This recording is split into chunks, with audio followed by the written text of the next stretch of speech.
말씀을 가지고 부부 되기라는 제목으로 하나님 말씀에 함께 은혜를 나누기를 원합니다. 솔로몬 왕에 관한 일화가 있습니다. 솔로몬 왕에게는 예쁘고 지혜로운 딸이 한 명 있었다고 합니다. 그런데 어느 날 솔로몬 왕이 꿈을 꾸게 되었습니다. 자기 딸과 결혼하게 될 어떤 남자를 꿈에서 보게 된 것입니다. 그런데 이게 웬 말입니까? 그 꿈에 본 남자 젊은 사람은 불안당이고 말썽만 일으키는 못된 사람이었습니다. 솔로몬은 꿈을 통해서 하나님의 뜻을 계시받았던 적이 있었기 때문에 이 뜻이 하나님의 뜻인가 아니면 자기가 그냥 염려스러운 마음에서 꿈을 꾼 것인가 고민을 하다가 혹시라도 하나님의 뜻일 수 있다는 생각에 자기 딸을 한 섬에 감금을 시킵니다. 그리고 그것을 높은 담으로 둘러쌌습니다. 또한 군병들을 통해서 지키게 합니다. 그리고 문 출입구에는 열쇠를 잠궈서 자물쇠를 잠궈서 열쇠는 자기가 가지고 있었습니다. 그런데 그 꿈에 나타났던 그 젊은이는 광야를 지나고 있었습니다. 광야를 지나다가 밤이 되어서 너무 추운 김에 사자틀 속에 들어가서 잠을 자고 있는데 마침 그때를 지나가던 커다란 새 한 마리가 이 젊은이를 덥석 물어서 그 공주가 살고 있는 작은 섬에다가 떨어뜨려 버렸습니다. 그리고 두 사람은 만나게 되었고 그곳에서 사랑이 싹트서 결국은 결혼하게 되었다는 것이죠. 사랑하는 여러분, 부모가 아무리 자식을 애지중지하고 이 세상 사람들 가운데 보잘것없거나 무가치한 사람에게 자기 자식을 주지 않으려고 애써도 하나님의 뜻하신 바가 있습니다. 하나님이 그렇게 자기가 애지중지하는 자녀들을 왠지 사랑스럽지 못한 남자들과 여자들에게 배우자로 주는 것입니다. 하나님의 뜻 안에서 결혼이 일어납니다. 여기 계신 모든 분들도 주의 뜻 안에서 결혼하게 되신 줄로 믿습니다. 이 말을 들으면서 왠지 모르게 마음에 언짢은 마음이 생기고 하나님 왜 그렇게 하셨습니까? 왜 나에게 이런 일을 행하셨나요? 라는 생각이 있으면 곤란합니다. 여러분 성경을 보세요. 부부 되기에 제일 먼저 기억해야 될 것은 결혼은, 부부는 서로에게 선물입니다. 한번 해보겠습니다. 여러분 남편이면 아내, 아내면 남편에게 내 남편, 내 아내는 하나님의 선물입니다. 이렇게 합니다. 시작. 이게 진리입니다. 심정적으로 왠지 선물 같지 않은 선물, 주지 말았어야 할 선물이라고 생각이 되어도 선물은 선물인 것입니다. 잠언서를 보십시오. 성경이 뭐라고 말합니까? 잠언 18장 22절. 아직 타락하기 전이 아니라 타락한 이후에 하나님의 말씀을 기록한 솔로몬의 한 말이죠. 같이 읽어볼까요? 시작. 아내를 얻는 자는 복을 얻고 여호와께 은총을 받는 자니라. 그러니까 여기 결혼하신 분들은 다 남편은 하나님께 복을 받았고 은총을 받은 거예요. 그리고 아내는 하나님이 복을 주시고 은총을 주신 그 선물입니다. 할렐루야. 여러분이 크게 아멘 해야 돼요. 남성분들 집에 가서 아내에게 밥 잘 얻어 드시려면 다시 한번 하겠습니다. 하나님의 아내는 여러분에게 주신 복이요 은총의 선물입니다.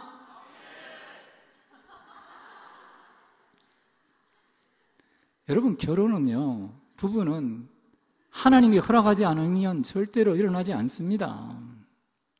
하나님께서 아담을 창조하신 다음에 혼자 사는 것이 좋지 않아 보이셔서 아담을 위해서 돕는 배필을 지었다. 창세기 2장 18절에 그렇게 나와 있습니다. 남자가 아무리 잘 나가고 여자가 아무리 잘 나가는 독신 생활을 해도 결혼하지 않은 이상은 하나님 보시기에 좋아 보이지 않습니다. 그래서 하나님은 아담을 위해서 유일한 배우자 하와를 만드셨습니다.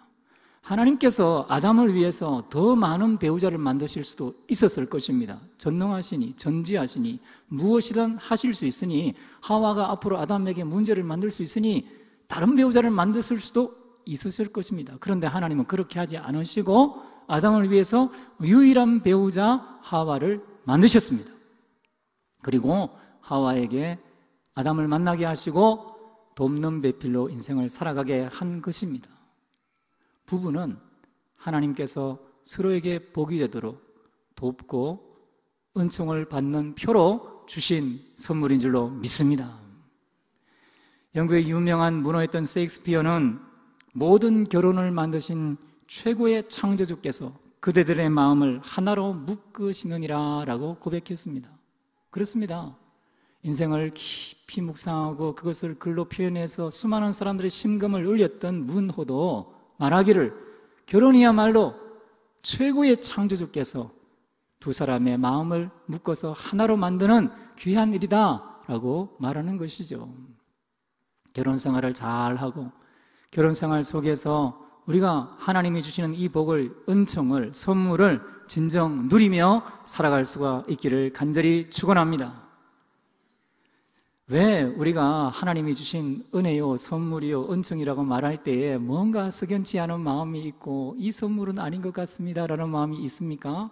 왜냐하면 부부가 서로 싸우기 때문입니다. 부부 싸움이 있기 때문이에요. 사랑의 엔돌핀이 다 사라져버리고 감정이 떠나가고 이제 지식과 의지를 가지고 살아가야 되면 싸우는 상대만 남는 거죠. 집안에 웬수가 있는 것 같아 느껴지는 거예요. 그런데 여러분, 이 원인이 무엇입니까? 바로 성경에서 보면 그 원인이 나와 있어요.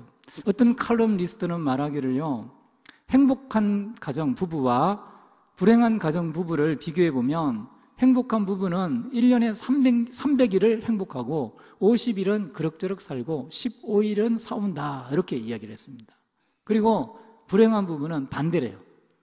15일만 행복하고 50일은 대면 살고 300일은 싸운다. 15일이든 300일이든 부부 싸움이 존재한다는 거죠. 저와 여러분의 가정은 15일 정도만 싸우는 행복한 가정이 될 수 있기를 주의 이름으로 축원합니다.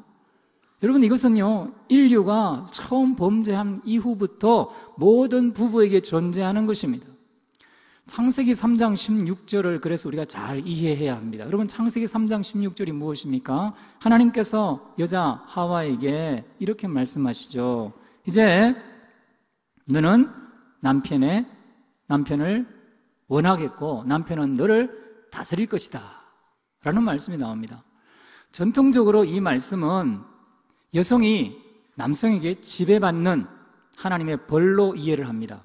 아직 나오면 안 됩니다. 그런데 이 여성이 남편에게 지배받는, 그래서 가부장적인 사회 구조가 계속되어지는 여성에 주어진 벌로 이해하는 것이 전통적인 해석이라고 한다면, 여러분 한번 잘 생각을 해보세요. 물론 예수님을 안 믿는 모든 문화, 민족 속에는 가부장적인 그런 모습이 있습니다. 그러나 한편으로 돌아보면 여성이 가정에서 남편에게 늘 지배받고 삽니까? 그렇지 않습니다. 처음 결혼을 해서 조금 시간이 지나가는 동안에는 남성이 지배하는 듯 하다가 세월이 흘러가면 흘러갈수록 여성 호르몬이 사라지고 남성 호르몬이 나오는 여성들에 의해서 남성들이 꽉 붙잡혀 사는 것이 현실입니다. 그래서 이 말씀은요, 김정우 교수는 이렇게 번역을 했습니다. 여러분 조금 전에 보셨던 것 다시 한번 보여주세요. 3장 16절을 이렇게 번역합니다. 너는 남편을 지배하기를 사모하고 남편은 너를 지배하기를 사모하리라. 여기 지배하기를 그리고 사모하리라, 이 두 말이 생략되었다는 것이죠. 히브리어 시 병행구 대구법 생략법에 따르면 창세기 3장 16절에 두 가지 생략된 부분이 있고, 하나님은 지금 아담과 하와에게 너희들의 지금 상태가 이렇다라고 하는 사실을 설명해 주신다라는 것입니다. 이 말씀을 창세기 4장 7절에도 동일한 동사를 사용했는데요, 거기에 보시면 아벨을, 예배 잘 드리는 아벨이 미워서 돌로 쳐 죽인 가인에게 하나님이 말씀하십니다. 죄가 너를 지배하기를 원할 것이지만 너는 이제 죄를 지배하기를 원해라, 이렇게 말하십니다. 그래서 여기 죄의 소원은 내게 있으나 라고 할 때 이 소원 다음에 죄의 소원이 너를 다스리기를 원하나 너는 죄를 다스리기를 원해라 라고 하는 구절로 이해할 수 있다는 것이죠. 3장 16절과 4절 7절은 똑같은 동사를 사용하는 것입니다. 그렇죠. 부부 싸움이 있습니다. 싸우지 않고 하나님의 복, 은총, 선물로 부부를 서로 살아가는 것은 타락한 이전에 아담과 하와의 모습에도 없었고 타락한 이후에도 존재하지 않는 부부의 독특한 현상입니다. 하와가 아담에게 말하는 것을 아담이 듣는 거예요. 그래서 죄를 범하게 되는 일이 일어났었습니다. 사랑하는 여러분, 가정의 불행의 원인은 바로 서로가 서로를 지배하려고 하는 자기중심적인 마음에 있습니다. 이것을 성경적으로 바로 이해하시기를 주의 이름으로 축원합니다. 지금 여러분의 가정은 안녕하십니까? 여러분의 부부지간은 괜찮습니까? 싸우는 것은 늘 뭔가 다른 사람을 이해하지 못하고 내 중심적으로 바뀔 때 일어나는 현상입니다. 오늘 성경에 하나님께서 사도 바울을 통해서 우리에게 주신 명령이 무엇입니까? 서로 해주고 싶은 것을 해주는 사람이 되라라는 것입니다. 그래서 세 번째 부부 되기에 되에 해당하는 것은 되고 말고의 관계가 되는 것입니다. 여러분의 배우자가 여러분 앞에 있다라고 생각하시고 한번 이렇게 말씀해 보시면 어떨까요?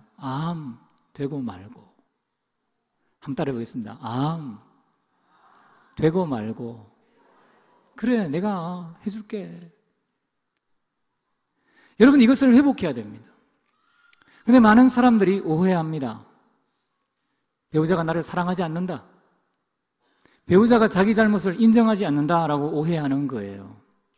그 오해에 대해서 게리 최프만이라고 하는 30년 동안 부부 상담을 했던 박사님은 사람들은 부부간에도 상대방의 언어를 이해하지 못한다라고 말합니다.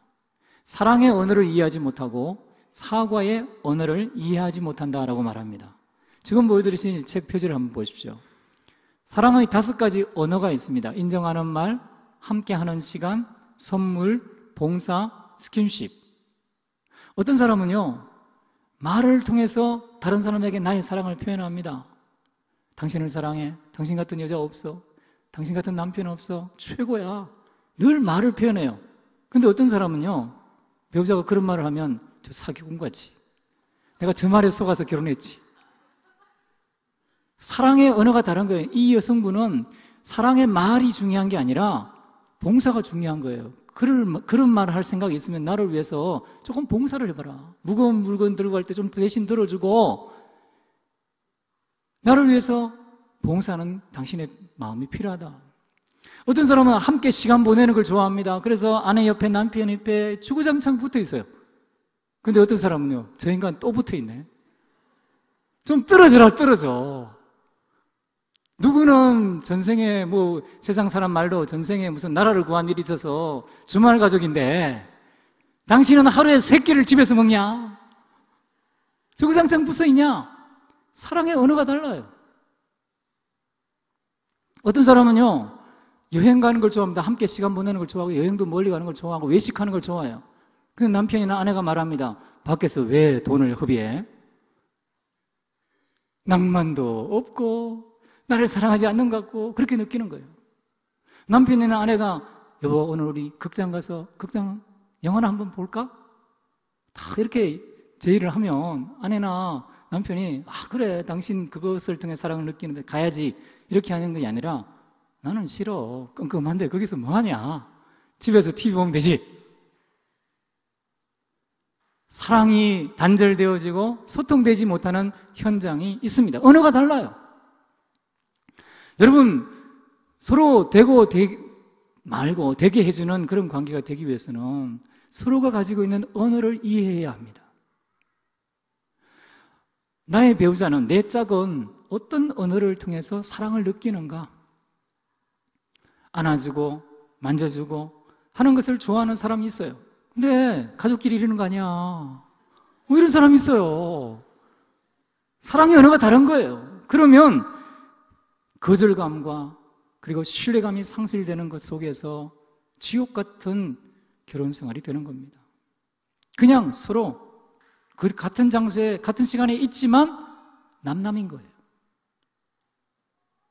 사과도 다릅니다. 여러분 다른 사람에게 내가 잘못했다라고 말하는 것, 내가 내 허물을 인정하는 부분에 있어서도 언어가 다르대요. 5가지 표가 나오는데 한번 볼까요? 어떤 사람은 내가 잘못했다라고 말하면 그냥 잘못했네 이렇게 말해도 그래 저 사람 잘못했다는 걸 인정했다 이렇게 생각합니다. 그런데 어떤 사람은요, 그게 내 책임이야, 잘못했는데 그게 내 책임이야, 요 내 책임이야 라는 말을 안 하면 절대로 사과했다고 인정하지 않는 사람이 있습니다. 어떤 사람은 내가 요게 잘못이네, 그게 내 책임이야, 근데 내가 그것 때문에 너무 마음이 아파, 양심의 가책을 느껴, 이렇게 양심의 가책까지 표현해야 사과했다라고 생각하는 사람이 있어요. 2가지를 다 해도 양심의 가책을 못 느끼면 당신 양심도 없냐고 이렇게 말하는 사람이 있다는 거예요. 그리고 어떤 사람은요, 양심의 가책까지 느끼고 난 다음에 내가 다시 원래대로 해줄게, 내가 원상복구해줄게, 그리고 마지막으로 나는 다시는 이렇게 하지 않을게, 재발 방지 약속까지 안 하면 또 안 받은 사람이 있어요. 사과하기 힘든 사람이 있어요. 여러분, 모든 인간관계가 이렇습니다. 내가 당신을 인정합니다, 당신을 사랑합니다, 당신에게 내가 사과합니다 라고 했을 때 사람의 그 언어가 서로 받아들이는 정도가 다르기 때문에 이 사람이 나를 사랑한다, 이 사람이 나에게 사과했다 라고 느끼는 게 다르다는 거예요. 그래서 오랫동안 부부로 살아온 분들은 배우자의 이러한 언어를 이해를 해야 됩니다. 이걸 이해하지 않고 배우자를 계속해서 질책하고 다스리기를 원하면 늘 평행선을 달리면서 서로를 탓하는 지옥 같은 인생을 살아갈 수밖에 없는 거예요. 그러나 이것을 인정하고 그리고 상대방에게 맞추어서 노력을 하면 그 사람이 가지고 있는 고유한 언어를 통해서 그 사람을 사랑하고 그 사람에게 대해서 책임지는 존재로 인정받는 것입니다. 그럴 때 가정천국이 되는 거예요. 할렐루야. 저와 여러분의 가정은 가정천국을 이루어갈 수 있기를 간절히 소망합니다. 또 우리의 자녀들이 그렇게 만들어갈 수 있기를 원합니다. 오늘 본문 말씀을 보십시오. 사도 바울은 그리스도를 경외함으로 피차 복종하라 이렇게 말합니다. 22절에서 먼저 아내들에게 권면을 하죠. 아내들이여 자기 남편에게 복종하기를 주께 하듯 하라 이렇게 말합니다. 원래 이 말씀을 보면 복종하기를 이라고 하는 22절에 이 복종하기를 이라는 표현은 원문에는 없습니다. 그러니까 21절에는 피차 복종하라, 남편도 아내도 서로 복종해라 이런 말이 있고 22절에는 아내들이여 자기 남편에게 주께 하듯 하라라는 말이 있습니다. 복종하기라는 말이 원래 헬라어 원문에 없습니다. 자, 그럼 여성분들이 좀 해방감을 느끼죠. 남편에게 복종 안 해도 되는 거네? 이게 아닙니다. 한번 보세요. 여러분, 이 말씀을 더 정확하게 말하면 그냥 단순히 복종하는 게 아니에요. 누구에게 하듯 하라고요? 주께 하듯 하라는 것입니다. 여러분, 주님은 누굽니까? 하나님입니다. 하나님에게 하듯 하라는 거예요. 그리고 사도 바울이 기록한 골로새서 3장 18절에는 남편에게 복종하라는 말이 나와요. 그래서 우리말이 의역해서 여기 복종하기를 넣은 것입니다. 이 말씀이 틀린 게 아닙니다. 그 의미가 오히려 주님께 복종하는 것처럼 복종하라라고 더 명확하게 드러난 구절 해석입니다. 아내들은 자기 남편에게 복종해야 되는데 주께 복종하듯 복종하라는 것입니다. 하나님께 하듯 하라는 것입니다. 여러분, 만일 부활하신 예수님이 여러분에게 나타나시고 그 의미로운 영광의 광채를 가지고 여러분에게 명령하면 여러분 복종해야 됩니까? 복종하지 말아야 됩니까?